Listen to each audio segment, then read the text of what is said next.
સુરત શહેરના અમરોલી વિસ્તારમાં એક મોટી દુર્ઘટના ટળવા પામી છે.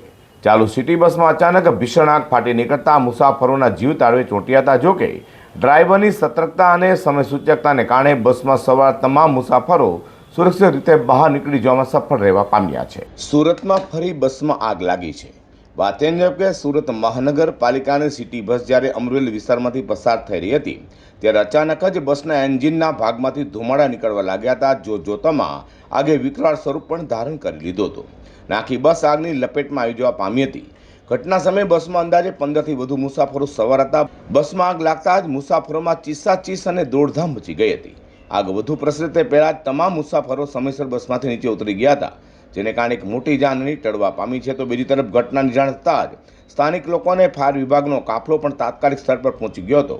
ફાયર ફાઇટરોએ સતત પાણીનો મારો ચલાવીને આગ પર કાબુ મેળવ્યો હતો. જોકે આગ એટલી ભીષણ હતી કે જોતામાં આખી બસ બળીને ખાખ થઈ જવા પામી છે. બસનો માત્ર લોખંડનો સામાન જ બાકી રહેવા પામ્યો છે. તો બસમાં લાગેલી આગ પ્રાથમિક દ્રષ્ટિએ શોર્ટ સર્કિટના કારણે લાગી હોવાનું અનુમાન લગાવી રહ્યું છે, પરંતુ આગ લાગવાનું ચોક્કસ કારણ હજી સુધી જાણી શકાયું નથી. આ ઘટનાને પગલે રસ્તા પર ટ્રાફિક જામના દ્રશ્યો પણ સર્જાયા હતા. સદનસીબે આ ગંભીર દુર્ઘટનામાં કોઈ જાનહાની ન થતાં હાશકર અનુભવ આવ્યો છે.